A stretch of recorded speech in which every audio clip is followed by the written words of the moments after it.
Assalamualaikum warahmatullahi wabarakatuh. Kami dari kelompok 6 akan mempresentasikan materi tentang perkembangan kepribadian remaja dan faktor-faktor yang mempengaruhinya serta implikasi peran bimbingan dan konseling dalam optimalisasinya di sekolah dasar. Anggota dari kelompok 6 yaitu ada Anita, Miftahul Jannah, Muhammad Nasih, Nadia Yuliani, Naflah Lutfi Nabila, Rizka Maulidatul Husna, Kholidia Nur, dan saya sendiri Cynthia Mega Susanti. Perkembangan kepribadian remaja. Pada dasarnya, perkembangan merujuk pada perubahan sistematik tentang fungsi-fungsi fisik dan psikis. Periode remaja adalah masa transisi antara masa anak-anak dengan masa dewasa, terentang dari usia sekitar 12 atau 13 tahun sampai usia 19 atau 20 tahun, yang ditandai dengan perubahan dalam aspek biologis, kognitif, dan sosio-emosional. Yang menjadi tugas kunci remaja adalah persiapan menghadapi masa dewasa. Dalam Harlock 1999, karakteristik remaja ada beberapa aspek perkembangan yang akan dipenuhi oleh remaja, salah satunya adalah kepribadian. Mungkin itu saja dari saya, akan dilanjutkan oleh teman saya. Menurut Alport, kepribadian ialah susunan sistem-sistem psikofisik yang dinamai dalam diri suatu individu yang menentukan penyesuaian individu yang unik terhadap lingkungan. Terdapat dua komponen pola yang membentuk kepribadian, yaitu yang pertama ada konsep diri dan yang kedua itu ada sifat. Bisa dilihat penjelasan dari tiap-tiap dua komponen tersebut di slide berikut. Nah, menurut Syamsu pada tahun 2011 mengkaji tentang ciri atau karakteristik kepribadian. Namun baru-baru ini penelitian memfokuskan kajian pada 5 faktor besar kepribadian. Yang pertama itu ada keterbukaan terhadap pengalaman. Selanjutnya itu ada kesadaran. Yang ketiga itu ada ekstraversi. Yang keempat ada agreeableness. Dan yang terakhir itu atau yang kelima ada neuritis. Kelima faktor besar kepribadian tersebut disingkat dengan Ocean. Baik, saya Rizka Maulidatul Husna akan menyambung presentasi dari teman saya sebelumnya. B. Faktor pengaruh perkembangan kepribadian remaja. Perkembangan seorang anak akan berubah pada setiap fase yang akan ia lewati, termasuk perubahan dalam kepribadian. Nah, apa saja perubahan kepribadian yang dapat menunjang remaja? Yang pertama, perubahan fisik. Perubahan fisik ini seperti ciri-ciri atau bentuk tubuh mempengaruhi kepribadian secara langsung maupun tidak langsung. Misal, ia kurang pede dengan fisiknya ini akan mempengaruhi konsep dirinya dan menyadari tentang penyimpangan norma kelompok yang mempengaruhi hubungan sosialnya seperti julukan-julukan, si gendut, si kurus, dan lain-lain. Yang kedua, perubahan lingkungan. Perkembangan sosial pada masa remaja lebih melibatkan kelompok teman sebaya dibandingkan orang tua. Pada diri remaja, pengaruh lingkungan dalam menentukan perilaku diakui cukup kuat. Walaupun remaja telah mencapai tahap perkembangan kognitif yang memadai untuk menentukan tindakannya sendiri, namun penentuan diri remaja dalam berperilaku banyak dipengaruhi oleh tekanan dari kelompok teman sebaya. Selanjutnya akan dibahas oleh teman saya. Perkenalkan, nama saya Nadia Yuliani, NIM 19101232200015. Yang ketiga ada emosi. Jadi meskipun pada usia remaja kemampuan kognitifnya telah berkembang dengan baik, yang memungkinkan remaja untuk dapat mengatasi stres secara efektif, tetapi ternyata masih banyak remaja yang belum mampu mengelola emosinya dengan baik, sehingga banyak remaja yang mengalami depresi, marah-marah, dan kurang mampu meregulasi emosinya. Kondisi ini dapat memicu masalah seperti kesulitan belajar, penyalahgunaan obat, dan perilaku menyimpang. Cara emosi ini akan mempengaruhi konsep diri remaja terhadap penilaian orang lain. Bila emosi terlalu kuat sehingga perilaku menjadi tidak terkendali, emosi ini akan sangat mempengaruhi pola penyesuaian anak. Dengan demikian, emosi mempunyai pengaruh yang sangat besar pada kepribadian anak karena ikut membentuk konsep diri yang tidak menguntungkan. Yang keempat ada kognitif. Menurut Piaget, seorang remaja termotivasi untuk memahami dunia karena perilaku adaptasi secara biologis mereka. Dalam pandangan Piaget ini, remaja secara aktif membangun dunia kognitif mereka, di mana informasi yang telah diperoleh tidak langsung diterimanya begitu saja ke dalam skema kognitifnya. Remaja dapat membedakan ide-ide penting dan ide-ide lainnya, kemudian ide tersebut dikembangkan oleh mereka.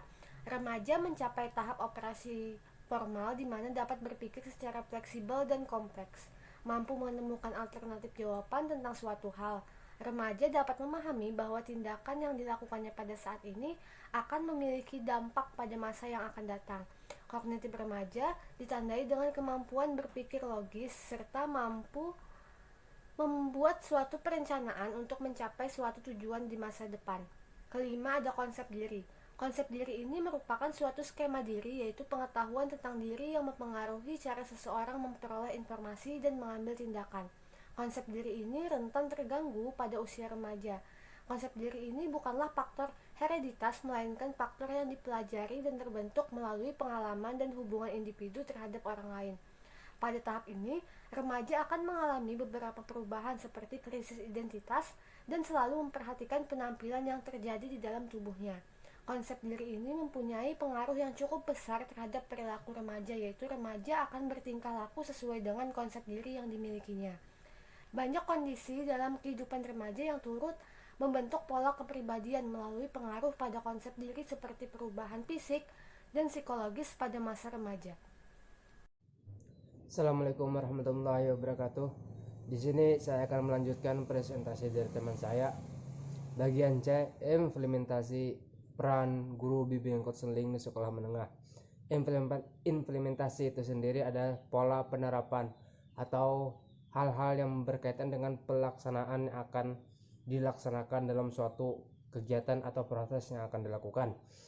Ada beberapa poin penting yang terdapat di implementasi peran guru bimbingan konseling, yaitu guru bimbingan konseling. Guru bimbingan konseling adalah seseorang yang telah melakukan atau menjalani proses pendidikan S1 dalam sarjana bimbingan konseling. Peran guru bimbingan konseling di sini ada bertujuan terhadap proses pengumpulan data atau pemberian layanan berupa hal-hal yang berkaitan dengan kepribadian klien atau peserta didik tertentu. Poin yang kedua ada konselor. Konselor adalah seseorang yang berusaha menyelesaikan permasalahan atau hal yang berkaitan terhadap diri peserta didik. Konselor juga harus memberikan pemahaman bahwa banyak peserta didik yang belum mengerti tentang kepribadiannya atau hal yang berkaitan dengan kelebihan atau kekurangan peserta didik. Di sana seorang konselor harus bisa memberikan pemahaman tentang kelemahan ataupun kelebihan dari peserta didik itu sendiri. Konselor juga berfokus terhadap penyelesaian masalah, pengembangan potensi terhadap peserta didik itu sendiri. Ya, selanjutkan oleh teman kelompok saya. Bismillahirrahmanirrahim. Assalamualaikum warahmatullahi wabarakatuh. Alhamdulillah wa bihi nasta'in wa ala amriddin wad din. Perkenalkan sebelumnya Mas Yukhril Nur dengan NIM 1910123110017. Oke, baik. Di sini saya akan menunjukkan presentasi daripada rekan saya sebelumnya mengenai apa itu seorang konselor, apa itu guru bimbingan, dan apa itu peserta didik. Sebagaimana kita ketahui, ini adalah sebuah komponen satu kesatuan yang tidak dapat dipisahkan. Sebagaimana sudah dijelaskan tadi, seorang konselor ialah secara umum dapat kita artikan seorang profesional yang menyelesaikan strata 1 atau S1 program bimbingan konseling di Universitas terakreditasi. Nah, artinya tidak sembarangan untuk menjadi seorang konselor, harus ada pendidikannya, harus ada sekolahnya terlebih dahulu. Nah, seperti itu kalau secara umum. Nah, baik, lalu kenapa diadakan yang namanya bimbingan konseling bagi peserta didik? Oke, itu diadakan karena dalam rangka untuk menemukan bagaimana potensi pada diri peserta didik. Nah, seperti itu kawan-kawan. Lalu di sini kita telah satu persatu. Nah, mengenai guru bimbingan, mengenai konselor dan peserta didik tentunya. Nah, jadi kalau secara umum juga dapat kita artikan guru bimbingan atau seorang konselor itulah seorang klien. Maksud saya bukan seorang klien sih, lebih ke fasilitator yang membantu klien. Nah, seperti itu, mohon maaf ya kawan-kawan, membantu seorang klien atau yang sering kita sebut dengan konseling dalam layanan bimbingan konseling. Nah, sebagaimana yang kita ketahui, bimbingan konseling itu tidak hanya berupa satu bimbingan konseling, tapi ada beragam dan berbagai macam, entah itu bimbingan klasikal, individual, dan sebagainya. Nah, lalu apa sih yang namanya peserta didik? Peserta didik dapat kita artikan secara umum ialah masyarakat yang memang menggali potensi dirinya dalam hal pendidikan, ingin mengetahui dirinya. Nah, karena siswa dan siswi termasuk ke dalam masyarakat, ruang lingkup sekolah, begitu juga dengan guru bimbingan tersebut. Nah, jadi dengan hal ini maka pentingnya seorang guru bimbingan konseling atau konselor membantu peserta didik untuk mengetahui potensi dirinya, baik itu berupa minat, baik itu berupa bakat dan sebagainya. Nah, seperti itu kawan-kawan. Sehingga nantinya dengan tujuan sebagai seorang peserta didik bertujuan untuk menggali potensinya itu tercapai. Itulah tugas daripada seorang guru bimbingan konseling atau yang sering kita sebut konselor. Nah, mungkin seperti itu ya kawan-kawan penjelasannya. Mohon maaf jika ada kesalahan. Selanjutnya akan dilanjutkan oleh rekan saya. Wabillahi taufiq wal hidayah. Wassalamualaikum warahmatullahi wabarakatuh. Perkenalkan, nama saya Miftah Hujana. Di sini saya akan melanjutkan presentasi dari teman saya sebelumnya. Di sini saya akan menjelaskan tentang tugas guru bimbingan dan konseling. Guru BK atau guru bimbingan dan konseling sebenarnya bertanggung jawab dalam membentuk pribadi peserta didiknya. Hal ini dikarenakan guru BK mempunyai kekuasaan untuk membentuk dan membangun kepribadian siswanya, sehingga peserta didik tersebut dapat menjadi seorang yang berguna bagi agama, nusa, dan bangsanya. Jadi, guru BK di sini sangat berperan dalam pembentukan karakteristik ataupun pembentukan kepribadian siswanya, sehingga peserta didik mereka dapat berguna bagi agama, nusa, dan bangsanya. Terus keberadaan guru BK dinyatakan sebagai salah satu tenaga peserta didik sejajar dengan guru ataupun dosen ataupun pawang belajar, tutor, widyaswara, fasilitator, dan instruktur. Nah, jadi guru BK juga berada dalam kawasan pelayanan yang bertujuan untuk mengembangkan potensi dan mendirikan individu dalam mengembangkan keputusan dan pilihan untuk mewujudkan kehidupan yang produktif, sejahtera, dan peduli kemanusiaan umum. Jadi tugas guru BK juga di sini adalah memberikan pelayanan di mana yang bertujuan untuk mengembangkan potensi peserta didik untuk bisa membuat peserta didik ini mandiri maupun mampu mengambil keputusannya. Mungkin itu saja penjelasan dari saya. Mungkin akan dilanjutkan teman saya. Terima kasih. Baiklah, perkenalkan saya Anita dengan NIM 1910123220028. Di sini saya akan melanjutkan presentasi dari kawan saya sebelumnya. Di sini bimbingan konseling dilakukan dalam rangka menemukan pribadi agar peserta didik mengenal kekuatan dan kelemahan dirinya serta menerimanya secara positif dan dinamis sebagai modal pengembangan diri lebih lanjut. Bimbingan konseling diharapkan dapat memecahkan segala persoalan yang dialami oleh peserta didik di sekolah. Nah, jadi peserta didik itu berusaha mengembangkan potensi diri melalui proses pembelajaran pada jalur pendidikan, baik pendidikan formal, informal, dan non-formal pada jenis pendidikan tertentu. Karena peserta didik satu sama lain itu tidak ada yang sama, baik dalam sifat maupun kemampuannya juga. Masing-masing peserta didik memiliki karakteristik pribadi yang berbeda. Jadi, dalam artian bahwa terdapat perbedaan individual antara peserta didik satu sama yang lainnya. Bisa berupa dari aspek kecerdasannya, aspek emosionalnya, aspek sikap, aspek kebiasaan maupun aspek kemampuan dalam menyusun diri. Nah, jadi dalam hal ini tentunya sangat memerlukan keahlian khusus dalam menangani permasalahan yang dialami oleh peserta didik tersebut.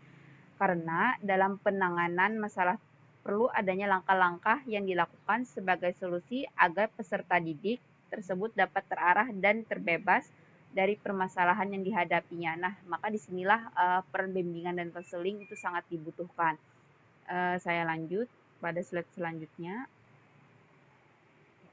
Berdasarkan penjelasan di atas tadi, peran guru BK terbukti telah mampu membentuk pribadi yang unggul untuk siswa-siswanya. Akan tetapi belum maksimal sehingga menyebabkan sebagian peserta didik saja yang memiliki pribadi yang unggul ini. Sedangkan sebagian lainnya masih ada yang memiliki 3, 2, atau bahkan 1 dari bentuk pribadi yang unggul tersebut. Nah, ini dijelaskan dalam jurnal dari Rukhatul Jannah pada tahun 2019 halaman 57. Sebelum saya menutup presentasi hari ini, di sini saya akan membacakan kesimpulan yang dapat kami tarik dari pemaparan materi yang kami jelaskan tadi, yaitu perkembangan manusia berlangsung secara teratur atau berkesinambungan melalui periode atau masa. Itu menurut Sontrok pada tahun 2010, periode perkembangan ini terdiri dari 3 periode, yaitu anak, remaja, dan dewasa. Nah, pada remaja itu anak melalui masa transisinya. Terus itu ditandai dengan perubahan aspek biologis, kognitif, dan sosioemosionalnya. Terus adapun perkembangan dalam kepribadiannya itu remaja perubahan fisik, perubahan lingkungannya maupun emosi serta konsep dirinya. Dalam proses perkembangan pada masa periode remaja sering kali terjadi berbagai masalah. Maka dari itu perlu implikasi peran BK terhadap remaja untuk menyelesaikan permasalahan atau dalam hal perkembangan minat dan bakatnya. Terus dalam hal implementasi di sekolah menengah, pembentukan pribadi yang unggul dilaksanakan oleh guru BK melalui pemberian layanan-layanan BK. Adapun layanan yang digunakan dalam pembentukan pribadi unggul serta dalam masa layanan orientasi dan informasi untuk peserta didik. Nah, mungkin itu saja rangkuman ataupun kesimpulan yang dapat kami tarik dari pemaparan materi hari ini. Terima kasih telah menyaksikan video kami. Saya tutup. Assalamualaikum warahmatullahi wabarakatuh.